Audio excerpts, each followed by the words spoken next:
It says I'm live. Okay, but there was no 3, 2, 1, but it says I'm live. So I think I'm live. Nick, can you see me on your Facebook page for theDr.com? Do you see me there? I do. Great. Yes, under live video. Great. Yeah. So hello everyone. It's 4 o'clock Pacific, 7 o'clock Eastern, or 4:07, 7:07 Eastern, 1:07 a.m. for Marzi in Italy, and we're here for a special event. And I got to tell you, this is really a pain. We were going to have a special guest, Nick Pinot, on Tuesday, but it wouldn't work. Oh, there's Lori. Hi, Lori. Thanks. Missy's here. Hi, Missy. And Lynn's here. Oh, I know you guys. And Dwynne's here from California. Cindy, thank you. Denise in Houston, thank you. So Tuesday we were going to do this because this is a very special event, but we kept getting the kaleidoscope wheel and couldn't go live. And so we said, we'll do it Friday. I'm now in Tucson. I was in Seattle on Tuesday. I'm now in Tucson. And the team practiced this 5 times. They did 5 temporary live posts today that worked fine, but now that we're all here, it doesn't work. It just doesn't work. Oh, who'd you hear? Liz Kennedy's here from the UK. Hi, Liz. Jocelyn's an OMG, you really are on. Yes, hi, Jocelyn, I'm here. So, guys, 5 times they dry ran it today, and we're ready to go. It doesn't work. They've got the kaleidoscope again. And as Nick was saying, you almost think it's a conspiracy. So what we've got here, we've got me on my cell phone, and we've got Nick. You want to wave, Nick, so they know which one is you? So that's Nick there. Hey. on my computer. I'm here. So, I'm trying to be here. Yes. So we're going to make this work one way or another. So I'm going to turn the phone around a couple times when Nick's talking. Okay. Because he then is large on my screen and you can see him. But we want to talk to you about EMFs. And we want to talk to you about the event that Nick has going on right now. That it's going on until Monday. So let me tell you a little about Nick. I met Nick about a year and a half ago, maybe something like that. Yeah, around this time. Yeah. Oh, Wanda's here from Long Island, and Karen's here from Maine. Hi, guys. Thank you so much for being here. And I see all the hearts. Thank you so much. That's really great. Really great. And Nick is my go-to guy about EMFs. When I have questions about EMFs, I go to Nick. So I don't know if I think I've shown you I showed you my boxers last week. So when I fly, I ordered this underwear stuff, right? Because it has silver in it, and it may help. I asked Nick, said, Nick, what do you think about this? He says, well, the jury's out. It may help a little, it may not. But this company is an excellent company. So I bought the boxer shorts, the T-shirt, the socks, and I showed you last week's Facebook Live. I held up my boxer shorts. Marzi texted and said, what are you doing? Don't do that. So, but EMF is a huge problem. And I thought I'd just start by giving you a little of my very limited background, enough to where I have a chapter in here on the basic concepts of EMF that I think is helpful for everybody. But Nick is the expert. You're going to hear a lot here. So you guys can send in your questions. Marzi will post the questions so Nick can see them. But my experience with the idea of EMFs being a problem was 1978. My first week in my medical education. Very first week. And I saw a poster sign in the hall at school that said Dr. Sheldon Deal would be coming to speak this weekend. Mr. Arizona. And I said, oh, all right, this guy's a doctor, and he's Mr. Arizona. He's a bodybuilder. All right, that's cool. He's probably got some cool things to say, and I've got the time. I'll go listen to him. So Dr. Deal, really cool guy, he, let's see, where's my, oh, yeah. He I was going to look for my phone, and my phone is what I'm talking into. He had a color TV in the room, and the volume was off, but he had it on. Nice picture, color TV. He walks over to the desk, opens up his briefcase, takes out a bar magnet the size of my iPhone. I'm not going to grab my iPhone right now, but the size of my iPhone. And he walks to the color TV with the bar magnet. The picture turns upside down. He walks away, the picture goes right side up. He walks back, it goes upside down. He walks away, it goes right side up. And he said, that's what electromagnetic pollution does to your brain. It's called neurological switching. It just distorts. And the magnet was a powerful magnet that had that happen. And at the time, he was talking about batteries in watches. That when you put a battery on your arm, and that was my first week in my education, my very first week. The next year, and I started keeping an eye on that, just, wow, that's really interesting. And I did not use a battery-operated watch. And the next year, 1979, I found an article that said childhood leukemia is increased, higher incidence of leukemia if you live within a quarter mile of high-power tension wires. What? And I look around, you see those big high-power tension wires every once in a while. Higher incidence of leukemia in kids if they're within a quarter mile. Not underneath them, within a quarter mile. 1991, I found a study, and these are all in my book, and I talk about them in more detail in the book. 1991, I find this study that says sleeping under an electric blanket all night increases the risk of breast cancer by 31%. And that's in the American Journal of Epidemiology. It's like, what? This was 1991. 1999, in the medical journal Lancet, they talked about the solar flares. And when you're flying and solar flares, the explosions on the sun that are nuclear bombs going off constantly, literally, very powerful explosions that create this radiation that goes out into space and it eventually hits Earth. That when you're flying at 35,000 feet where there's not much air to protect you, that radiation comes right through the aluminum hull of an airplane. Aluminum doesn't block the radiation. And the solar flares are in 11-year cycles. They peak, they come down, they peak again 11 years later. And if you're at the bottom of the 11-year cycle, and you fly from New York to LA, the radiation is equivalent to 1 to 2 chest x-rays every time you fly. When you're at the peak of the 11-year cycle, the radiation is the equivalent of 7 chest x-rays when you fly from New York to LA, every time you fly, which is why pilots have the highest incidence of lymphomas of any profession, and flight attendants have the highest incidence of hormonal disruption and reproductive disorders, miscarriages and things, of any profession.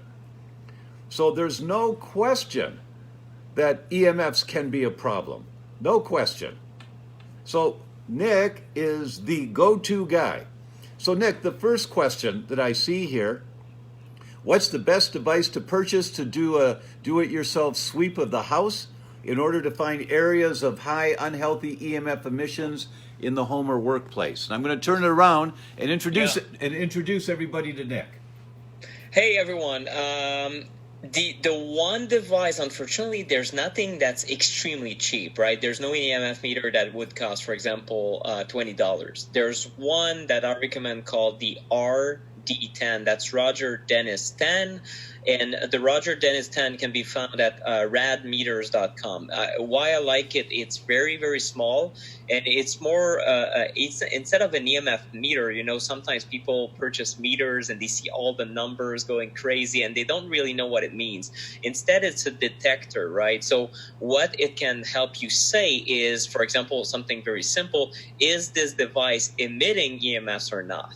Because most people cannot tell just based on their feeling, right? So, for example, one thing I found in my hotel room in Austin while I was on a business trip recording a podcast is there were EMFs in the red zone on this little device on my pillow. And I said, okay, well, that's bizarre because I just turned off everything in the room. I disconnected the cordless phones, and I mean, I'm a very knowledgeable guy when it comes to EMFs. And what I discovered is that I had to dismantle the bed, and don't worry, I put it back afterwards. But I looked under the mattress, and I have a video on my YouTube channel about that. And the Wi-Fi router for every room was under the bed. Wow. And this is a surefire way to have a poor night of sleep, because EMFs will trigger adrenaline, will keep you awake, in all honesty. It will impact melatonin production. So there's a lot of links in science. And even though there's a lot in science, there's a lot of uncertainty. And one thing is sure, though, the functional medicine practitioners I talk to and who see patients and clients, and they tell them, well, don't put your phone next to your bed or put it on airplane mode before sleep. They sleep better. Everyone sleeps better in a lower EMF environment. So that's enough proof for me that you need this little device to go around your bedroom, find these sources and remove them, and enjoy the benefits right there of better recovery. Yeah. That's really a marvelous answer. Thank you. I had no idea, and I haven't slept well the 2 nights I've been here, so I'm going to tear the bed apart because I've unplugged everything in the room, but I'll look under the bed now and see if there's something like you that. Never Right? Who know. knows? Hotels are not aware of that, so right. Yeah. Right. So, Nick, would you take a few minutes and right now tell us what about your event? Tell us about this event, and Marzi will post a link here for that event. Sure. So the event is a course. Basically, we're launching a course that is called Electrosmog RX, and this is a professional level course. But the public has demanded, due to overall demand, that this course is open to everyone, because so many people either feel sensitive themselves or think maybe their symptoms are EMF related, and they don't really have one place to go to. You can Google around about EMF information, but it gets very, very confusing. So I teamed up with Dr. Dietrich Klinghardt, who's one of the top pioneers in the treatment of chronic disease, and also other international collaborators to really put together what's the portrait right now. So what are EMFs in the first place, but then also what can you do about it to minimize your exposure? And if you're a health professional, how can you communicate that back to your clients and patients to help them also have these benefits? So anything that you do with them or that you do with yourself, supplements and diet and exercise, and anything you do for your brain following Dr. Tom's latest book is improved when you reduce and minimize your EMF exposure. So the event that we have going on right now is a sale where we are selling this course for 33% off until Monday evening. Marvelous, marvelous. And Marzi, you'll put in the link for that, please, so everyone can access it. And Dorada says hello from New York. Claudine's in Carlisle, Pennsylvania. Lynn says hi from South Australia. It's 8:40 a.m. Saturday here. Well, you Australians, you're always like, it's a different day for you. Always. And there's that extra half hour. They've always got that extra half hour difference compared to our time zones. Carol's in Michigan. Lynn Trock. Carol in Ontario. Emily Everly says, hi, Dr. Tom, with a bunch of exclamation points. Thank you so much. Mary Linda Smith, and the list goes on and on. Thank you, everybody. I don't want to bore everyone by the list. A question from Peter Steckel. Consultants from GeoVital tested EMF protective clothing with their body EMF meters, showing with clothing on they have little to no effect. Are you aware? Question mark. Yes, it is. Right now, it's a complicated portrait. There's not, some practitioners say they're seeing tremendous results having patients wear these clothes. So I think that on a clinical standpoint, Dr. Klinghardt is one of them. So inside our course, Dr. Klinghardt shares that when he has, for example, Parkinson's patients, people with Alzheimer's, or people with neurological diseases, he sees great results when when they wear at a minimum boxers and a t-shirt. That's what he mentioned me. So I think that this assessment is accurate, that for some people there are benefits. GeoVital has a special meter that is that costs several $1,000s that assesses total body load. So instead of reading the air for EMFs, you're reading the body, what ends up on the body. So they have a different approach, and it doesn't really change, let's say, the total body load of EMFs. However, maybe it changes the symptomology because of the exposure to certain organs. So, for example, let's say you have someone who might have heart palpitations from cell phones. If you have a T-shirt on, chances are that your heart will not be exposed to as many EMFs, but maybe your total body load stays the same. So in science right now, we don't really know. We don't really know what the exact scientific truth is, and it's still in the works. But I can tell you that some people have benefits, some other people report no benefits. But I think there is something to be explored, especially for people who are extremely sensitive. That's a really good answer, and I can tell you, folks, that Dr. Dietrich Klinghardt is one of my mentors. That guy, I have so much respect for him. He's brilliant. He thinks outside the box. Oh, I'm talking down here. I'm not talking up there.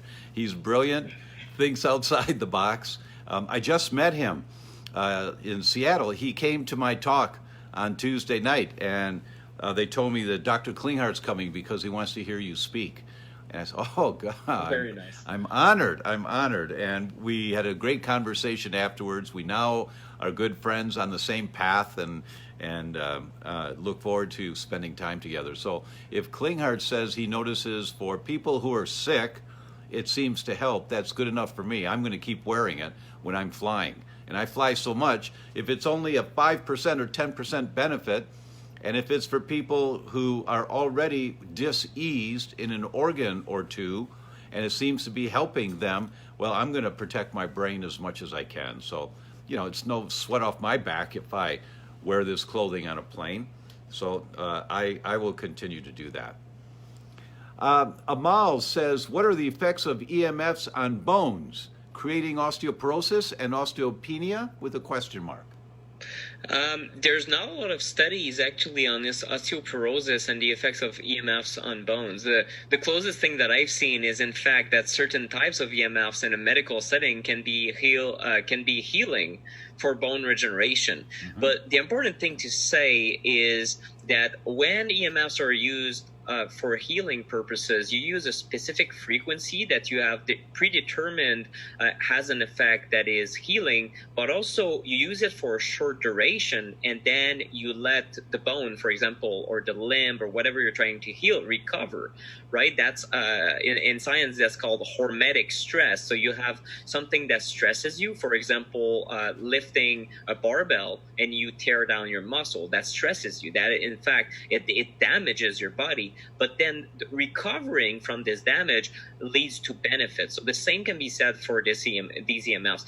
The problem with, for example, keeping a cell phone in your pocket and the effect it could have on, let's say, on your hip right underneath, is chronic exposure. And we do know that EMFs will lead to excess inflammation, especially in tissues where you have a device right next to it. So I have heard some reports of people taking DEXA scans. I think that even Dave Asprey, the Bulletproof executive, talked about his DEXA scan, which is a total body scan, and looked at bone density, and his bone density was lower in one hip where he kept his cell phone.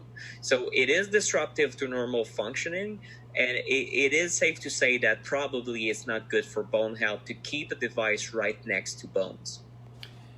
That's why I like this guy so much, is that he's a deep thinker. I mean, when I opened my practice in 1980, we started using electrical therapy right away. It was called the Accuscope, and a great device, accelerated healing dramatically, and we never use it for more than 30 minutes.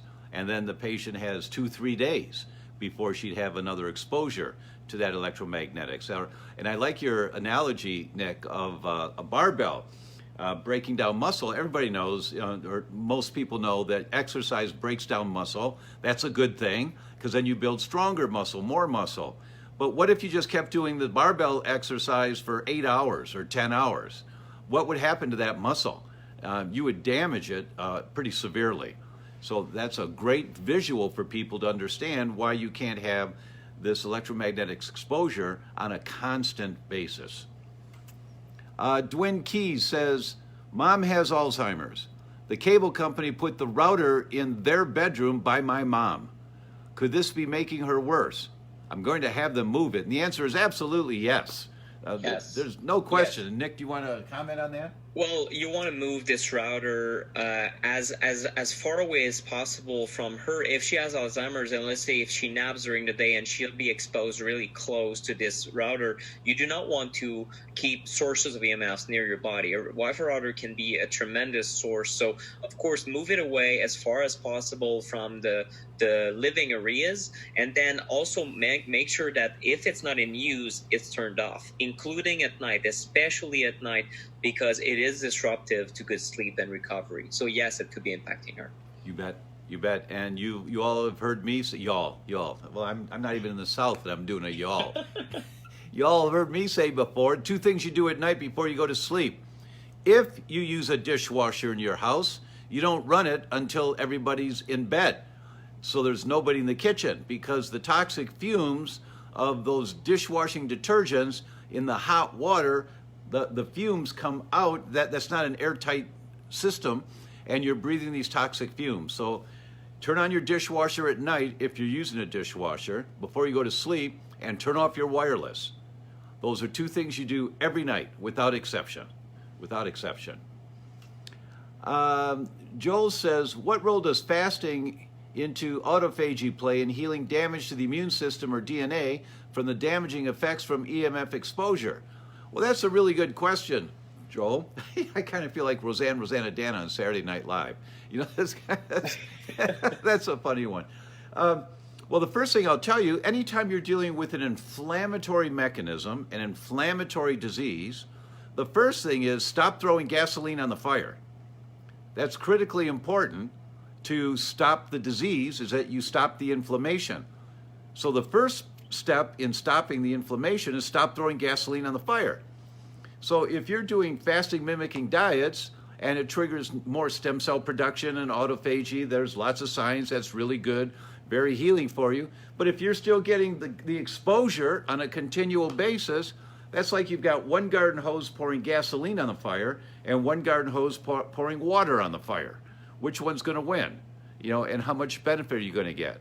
So that's my comment. Now I'll turn it over to Nick on that one. Yeah, that's a technical question. I'm not familiar enough about autophagy. What I can tell you is when it comes to fasting, it really targets a pathway that is called NRF2, NRF2, and that is extremely important to mitigate EMF-related damage because of the way, and I think the main mechanism is really the support of your own production of antioxidants. So not the antioxidant that you initially get by food, but your own body raising its defenses against the oxidative stress that is EMFs. So fasting seems to have a very healing ability on a lot of things, detoxification, but also when it comes to reversing or even prevention of the effects of EMFs. So I think that in this world where EMF is so prevalent, and also chemicals, I think that intermittent fasting or having a regular fasting practice seems like something that pretty much everyone should look into, having windows where you avoid eating. Scott asks, how about wireless chargers? And is there crystals or rocks that counter the waves? Sure. First, wireless chargers. Well, if you don't have them right next to your head while you sleep or something like that, I don't have a problem with wireless chargers. The problem is the new technologies that one in particular, I think he's a NASA engineer. I have a couple of contacts like that in my inbox these days. People who are concerned about where technology is going because it's being developed with no regard to human biology. It's all about profit. it, and the EMF problem is not being recognized or acknowledged by these companies. So there's no responsibility being taken. So the next generation of wireless chargers is going to be charging your phone in an entire room. So in other words, you're going to ignite the room with more EMFs, and then your phone is going to charge as the day goes by, so it will never discharge. And we simply don't know what these technologies are going to do. They're probably an extremely bad idea. So that's something I just want to warn you about. And we got to be we're going to take responsibility to go a little bit less smart for a while, because these technologies are not supportive of health. When it comes to the crystals and rocks, there's also chips that you put on your cell phone. There are pendants. There are shungite, a few rocks or minerals that a lot of people are talking about. Some people do feel better when they use these technologies. Let's call them EMF harmonizing technologies, because they do not reduce the EMFs that would be, let's say, emitted by your cell phone, but they reduce the impact that your body seems to have, or the symptoms of EMF exposure. So the problem that I have with them, and based on, again, Dr. Klinghart's advice in our course, is that a lot of people start using those and start feeling better. So now I don't get a headache when I talk on my phone, or I don't feel tingly, or I sleep better with my phone on, and I don't have sleep disturbance. Well, it's for most people, it's kind of an excuse to start using their phone again. So first you want to reduce EMF exposure across the board. And then if you find that certain of these devices or pendants or crystals are making you feel more well while traveling, or with exposures that you have,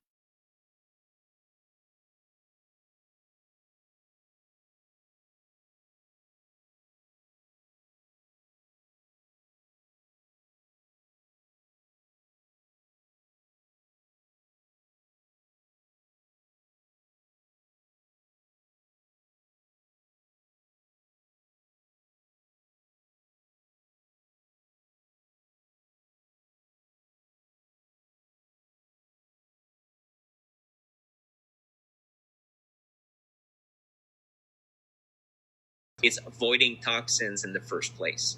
Right, right. Karen asks, when you fly, do you cover your head?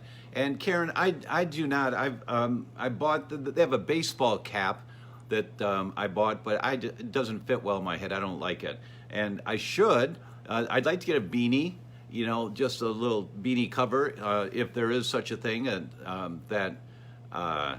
I'll order one if I see one, and it might help, it might not. It's not going to hurt. Certainly not going to hurt. So I will. Cricket's here from Georgia. Salve Vargas says hello, good morning. Jane says thanks for all you do give us, Dr. Tom. You're welcome. Thank you so much. Janice is in Indiana. Asim is in Pakistan. Glad to see you after long. Thank you so much. Emily's in Cincinnati. Joel Smith says it's like the Wild West out there. Yes, it is. Yes, it is. Yes. Let's see. Most of us use our phones all day. What can you do to lessen the effect of EMFs while in use? While your phone is in use, is that a question? Yes.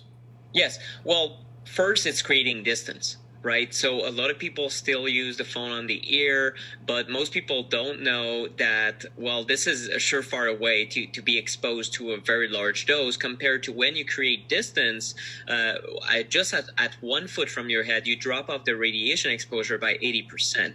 So the drop off is exponential, and it has great benefits to avoid these risks. So you can use speakerphone, you can use these earbuds, a type of special earbuds that we recommend in the course is called the air tube headset, and it has just a tube instead of an electric wire going to your head. So that's even dropping other levels of certain EMFs. So that's a bit technical, but I always mention it to be very let's say, exact about it.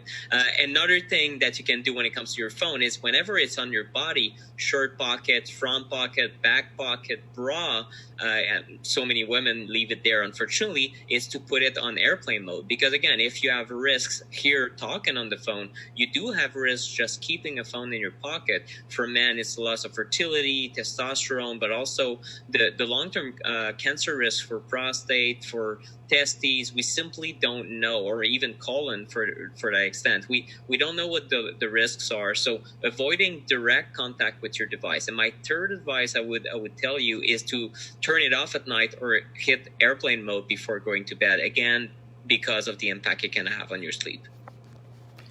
I would add one more thing to that, and that is a case on the phone. I use a Pong case, P-O-N-G. I'll ask Nick if that's a good one compared to others. But I know this thing works because my car, I drive an Acura, and when I walk close to the car, the key is sending a signal out, so the lights come on around the door handle, and the interior dome light comes on before I get to the car. But if I'm holding my keys in the same hand as my cell phone that's in a Pong case, the lights don't turn on. And I say, oh, what's wrong with the car? Oh, the keys. And I put it in the other hand, and then the lights turn on, and I open the door, and it's fine. It unlocks automatically. So I use a Pong. There might be better ones. Nick, what do you say about the covers on phones? The Pong case, I've heard good things about. The Pong case is a technology, if I'm not mistaken, where the case itself has a special technology that's going to absorb the signal and concentrate it in other spots that are not near your head. So it's a special technology. It does reduce your exposure if you use it on the ear, but also overall exposure that would otherwise go towards the user. I'm not 100% familiar, but I have trusted people who have looked into it and told me that this is a good case.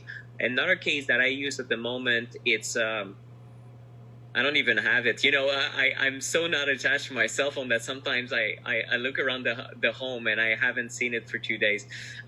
So my case is a safe sleeve case. That's one company. Another one is Defender Shield, and these cases can be closed. So basically, they deflect the radiation through the sides, and if you talk on the phone or you carry it on your body for a short duration, you would close the flap, and then the radiation would not go towards your body. So these are two options, but I believe they're not the be all and all, but at the same time, I think they have their usefulness at the moment. Okay. We have a question from our most important guest, and that is my wife. And Marzi typed in a question. She said, ask Nick, what do you do when you travel to protect yourself? And tell us more about 5G, please. Sure. When I travel, I really focus on, well, first I bring my EMF meters. I always do that just to verify if I'm not missing something. If I'm sitting at the airport, sometimes you have just a Wi-Fi router that you didn't realize. And also I take tests and I post Instagram stories and whatnot. But at the same time, I really focus on hydration. Usually I will take a lot of CoQ10. And then another thing that I do is molecular hydrogen tablets. So really focusing on antioxidants. A lot of people could take other types of antioxidants, and they're all good. I'm not too familiar with all the different ways that you could protect yourself, but it's really that. I also take charcoal. I take a few charcoal tablets beforehand, especially because the recycled air and the toxins from the fumes are really overwhelming. So that's what I do. I try to avoid Wi-Fi at the airport as much as possible, minimize my time on Wi-Fi, and then I don't use Wi-Fi in the plane because, again, you're just encouraging everyone to be in a small box. And Wi-Fi in the plane is pretty much like smoking in the plane. It's not good, and in the future it will be regarded as something I think that is crazy. but unfortunately people do it. Still, if other people do it and you don't, you're still protecting yourself, because again, your own device would be closer to your body compared to other devices. So that's for travel. 5G, it's a huge topic. A few words on it. It's the new generation of wireless networks. Right now, what we had installed previously just last year is 2G, 3G, and 4G. So that's the second generation to fourth generation of wireless antennas. 5G is a revolution in the speed of data transmission, but also that comes with what they call antenna densification. So instead of having a few cell towers every square mile, you will have one new antenna every block in cities, and there are 30 plus US cities where Verizon has rolled 5G right now, and it's just the rollout is on the way very fast. And in residential areas, we're talking about every 3 to 12 homes, you have a new mast with a small set antennas. The problem is, again, proximity. So more people than ever are going to live close to these transmitters. And even though the industry and even most of mainstream medical science says there's nothing here, folks, don't look at it, well, the independent science is showing more and more that this should be reclassified as a class 1 carcinogen.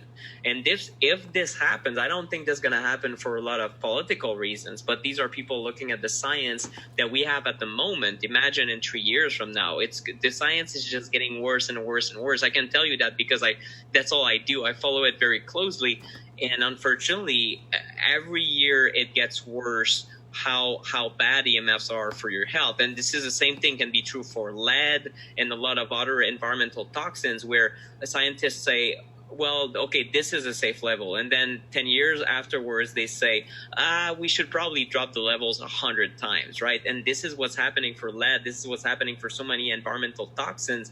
And this is what will happen for EMF. So the problem with 5G is that instead of reducing as a precautionary measure, reducing our level of EMF exposure to let's say the lowest achievable possible levels, instead we're increasing it in the US with the 5G rollout, all in the sake of being first in the world to roll this technology and for economics, for money instead of human health. And basically what happens is that 5G is being rolled out without one single study proving it's safe.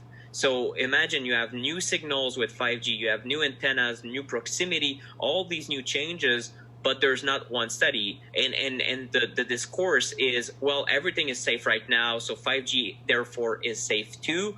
So it's all, I think the medical community is either in denial, but also greatly influenced by the industry bias right now.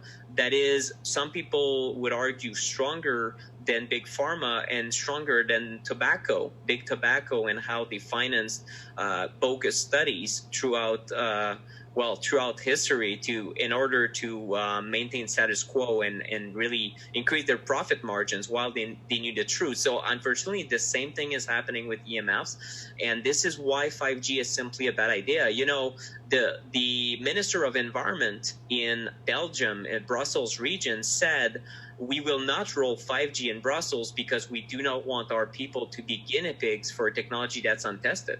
And these are politicians. It's not some random person being a conspiracy theorist. These are politicians in Belgium. And the same thing is said from politicians in multiple countries.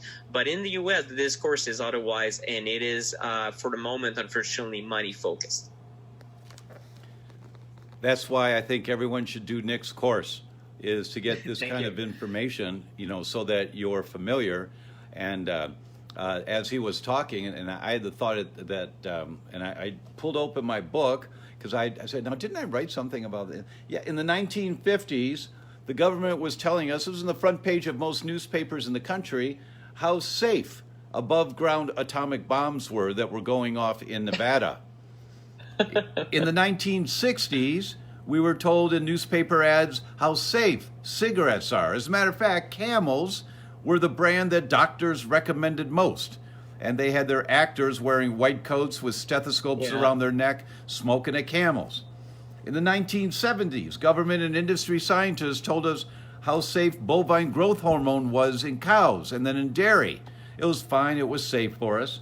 In the 1980s, government and industry told us how healthy margarine was for us. Now we know better. In the 1990s, they told us how safe cell phones were for us as they started coming out. And now at the turn of the 2000s, they're telling us how safe GMO foods are for us. And of course, there's study after study on each of those topics I mentioned. And as Nick said, we're just early here on this wireless network concept. And just like the cigarette industry, the tobacco industry printed bogus studies, we have to be concerned because there's more and more evidence coming out that EMFs are a problem. Okay, next question. I sit in front of a computer all day. What can we do to protect ourselves? Is that a dangerous place in which to be? Well, if you are working like me on the computer all day, as part of your work, for sure it's going to represent one of your biggest exposures when it comes to EMFs. And you know, the thing is that cumulative exposure really makes the poison, especially when it's very close to your body, including if you work on a laptop, it is very close to your body because it's basically like sitting in front of a Wi-Fi router. It's pretty much the same thing. You have multiple antennas in there. So if you can avoid Wi-Fi at all costs, especially if you have your computer in one place. I see people having desktop computers, they are still on Wi-Fi at work, and it's really, there's no reason to be on Wi-Fi. There's no need to be on Wi-Fi. So at work, a lot of computers can be wired in. At home too. If you just have an Ethernet cable and you plug it straight up, the wire goes into your computer and then into the router, and then you eliminate this Wi-Fi problem. The other thing that you could do is make sure that you create distance. A lot of people work with their laptops on their laps, and right there, again, you have proximity. So a laptop can be just as bad as a cell phone, especially if you used it for hours on your lap and you are exposing all this area of your body, your gut and your groin area, to this radiation for hours and hours and hours. Well, the cumulative effects of that on your hormones or even gut health are simply unknown, but they are probably not good. I don't see how someone could think that they're any beneficial, and they're probably detrimental. So just creating distance would mean, well, use it on a desk, just like a desktop computer, right? Instead, and it's not as convenient, but it is something good that you're doing for your health. So creating distance is really key in that case. I don't know if you guys noticed, but as Nick was talking, I pushed my laptop a little further away from me. Oh, that's why. That's why that happened, right? Okay, I'm just going to slowly move that one away. A question: what about children? And let's see. What about children? And thank you for all this great information. Well, you know, the same thing. Do you want to turn me around? Oh, yeah, thank you. Yeah. I wasn't sure if I was on. Well, children, you know, they're even more affected by this. So there are, for example, there are some studies in biology that are looking at, we've been talking about stem cells.